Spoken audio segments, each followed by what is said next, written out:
दोस्तों मूवी के शुरुआत में हमें एक मायरा नाम की लड़की दिखाई देती है जो अपने पति एडन के साथ रहती है। इन दोनों ने बानिया नाम की एक बच्ची को एडॉप्ट किया था क्योंकि बानिया की माता पिता कुछ दिन पहले ही एक अजीब तरीके से डेड हुई थी। गाइस, मायरा और एडन बानिया को बहुत ज्यादा प्यार करते थे, लेकिन बानिया को अब भी अपनी माँ की बहुत याद आती थी और हमेशा ही उदास रहती है। दोस्तों, मायरा और एडन के पास एक टॉय फैक्ट्री थी जहां वो डॉल बनाकर बेचा करता था। हाल ही में उसने सबरीना डॉल की सेकेंड एडिशन बनाई थी जिसे दुनिया भर के बच्चे बहुत ही ज्यादा पसंद किए थे। दोस्तों, एडन ने अपने पत्नी मायरा के लिए भी सबरीना डॉल बनाया था जो कि बाकी डॉल से काफी बड़ी थी। बाद में मायरा ने बानिया के जन्मदिन के ऊपर उसे उपहार में दे दिया और जिसे पाकर बानिया खुश नजर आती है। मूवी के नेक्स्ट सीन में हम बानिया को स्कूल में देखते हैं जहां उसके एक फ्रेंड चार्ली गेम खेल रहा था। इस बच्चे का नाम डिट्टू था और वो चार्ली गेम की मदद से अपनी ग्रैंड मदर की आत्मा को बुलाता है और उनसे बातें करते हैं। बानिया इस गेम में काफी इंटरेस्टेड थे। डिट्टू बानिया को बताते हैं चार्ली गेम को समाप्त करने के लिए लोगों को प्रे करना पड़ता है ताकि इस गेम के द्वारा बुलाई गई आत्मा को वापिस उनकी दुनिया में फिर से चली जाए। साथ ही डिट्टू बानिया को iOS ऐप के बारे में भी बताते हैं जिसकी मदद से वो आत्मा को देख सकते हैं और बानिया डिट्टू को बोलता है वो भी इस गेम की मदद से अपनी मॉम को देखना चाहते हैं और डिट्टू चार्ली गेम को बानिया को दे देते हैं। दोस्तों, जब बानिया रात को चार्ली गेम की मदद से अपनी मॉम को बुलाने जा रही थी तभी कुछ देर बाद उसे एहसास होने लगते हैं कि उसकी मॉम अभी इस दुनिया में आ चुका है। तभी उसके पास मायरा आ जाता है और बानिया को सोने के लिए कहता है। सोने से पहले उसे सबरीना डॉल भी देते हैं। दोस्तों, जब बानिया सो जाता है उस समय सबरीना डॉल की आंख घूमने लगता है। इससे मालूम होता है चार्ली गेम से सच में कोई आत्मा आए है और वो सबरीना डॉल के अंदर है। नेक्स्ट डे सबरीना डॉल घर में अपने आप जगह बदलते हुए दिखाई देती है और मायरा को लगता है शायद उसके पति एडन ने ही इधर उधर रखा होगा। दोस्तों, उसी रात बानिया फिर से एंटिटी लोकेटर ऐप ऑन करते हैं और इस बार उसे सच में अपनी मॉम को दिखाई देती है। बानिया ये बात सुबह अपनी आंटी मायरा को बताती है और मायरा बानिया को बोलती है अभी उनकी मॉम एंडनी इस दुनिया में नहीं है। इस घटना के अगले ही रात मायरा को एंडनी दिखाई देती है और देखते देखते एंडनी एक डिमन के रूप में तब्दील हो जाती है और मायरा को मारने की कोशिश करते हैं। मायरा चिल्लाते हुए भागती है। उसके चिल्लाने के आवाज सुन के उसके पति एडन भी वहां आ जाती है और ये डिमन दोनों के ऊपर हमला करती है और दोनों किसी भी तरह जान बचाकर भाग जाते हैं और दोनों मिस लारस और उनके पति रेनार्ड के पास मिलने जाते हैं क्योंकि ये दोनों पैरानॉर्मल चीजों में एक्सपर्ट थे। दोस्तों, लारस और रेनार्ड मायरा की बात सुनकर उसके साथ घर चले जाती है और चार्ली गेम की मदद से एंडोनी को वापिस अपनी दुनिया में भेजने की कोशिश करते हैं और इसी दौरान चार्ली गेम पर अपने आप आग लग जाती है और घर की लाइट भी चली जाती है।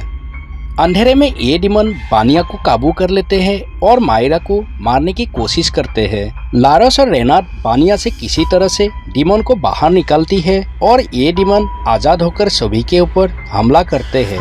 इसी दौरान काफी फाइटिंग होती है और लारस और रेनार्ड ने इस डिमन को फाइनली घर के अंदर कैद कर देती है। गाइस, इन सभी से एक गलती होती है। घर से जब बाहर आते समय सबरीना डॉल को भी बाहर ले आते हैं। इधर डिमन फिर से सबरीना डॉल के साथ बाहर आ जाता है। लारस इस डिमन को पहचान गई थी और इस डिमन का नाम बगिया है जो बहुत ही पावरफुल है। यहाँ पर बानिया की माता पिता का मौत के कारण भी पता चल जाता है।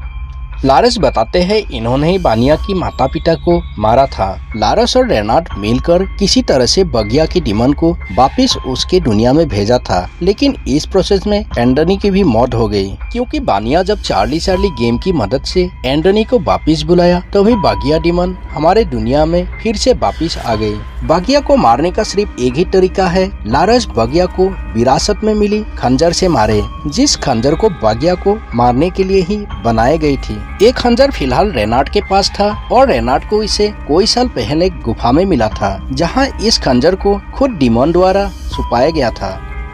दोस्तों अगले दिन बगिया डीमन वापिस फिर से एक्टिव हो जाती है और एक्टिव डीमन मायरा को काबू कर लेती है और मायरा के शरीर में चले जाते हैं और इधर मायरा चाकू से सब पर हमला करती है। तभी सभी मिलके मायरा को पकड़ लेती है और लारस मायरा के अंदर से बुरी शक्ति को बाहर निकालने की कोशिश करते हैं। तभी हमें पता चलता है बगिया डीमन को सबसे पहले हमारी दुनिया में किसी इंसान ने ही बुलाया था।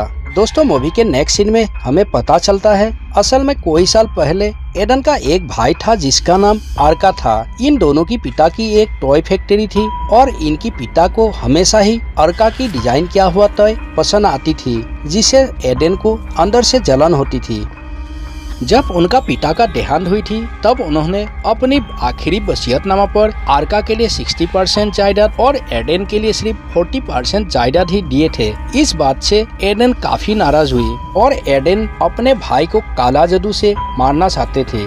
इसलिए वो एक तांत्रिक के पास गई और उस तांत्रिक ने बगिया डीमन को हमारी दुनिया में बुलाया था और डीमन को एक इंसानी शरीर चाहिए थी। गाइस बगिया डीमन ने सबसे पहले आर्का को काबू करने की कोशिश करी लेकिन आर्का को डीमन काबू नहीं कर पाई। इसलिए बगिया ने आर्का की बीबी को ही काबू में कर लिया। दोस्तों एंडनी और आर्का ही बानिया की माँ बाप थी।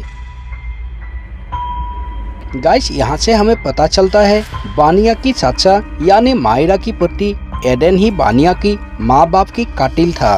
दोस्तों जब आर्का और एडन की मौत हो गई तब बगिया डीमन को वापिस एक इंसानी शरीर चाहिए थी। तब बगिया डीमन ने एडन को ही काबू में कर लेते हैं और एडन के शरीर में घुस जाता है और एडन सभी के ऊपर हमला करती है। इसी बीच लारस और रेनाट ने इस डीमन को किसी तरह से एडन की शरीर से बाहर निकालते हैं। अभी ए डीमन फिर से लारस पर हमला करता है और लारस विरासत में मिले खंजर से बगिया को हमेशा के लिए खत्म कर देते हैं। गाइस मूवी के एंडिंग सीन में पुलिस एडन को अरेस्ट कर लेते हैं और हमें मायरा को बानिया से गले लगते हुए दिखाई देती है। लारस और रेनाट को पैरानॉर्मल डॉल की एक और केस आती है। दोस्तों मूवी यहाँ पर खत्म होती है। दोस्तों आई होप ये वीडियो आपको अच्छी लगी होगी। चैनल की सपोर्ट के लिए चैनल को सब्सक्राइब कीजिए, साथ ही बेल आइकन को प्रेस करें ताकि आने वाला वीडियो की नोटिफिकेशन आपको तुरंत मिल सके। दोस्तों वीडियो देखने के लिए आपको बहुत बहुत धन्यवाद। आपका दिन शुभ हो। अगले वीडियो में फिर मिलेंगे, तब तक के लिए गुड बाय।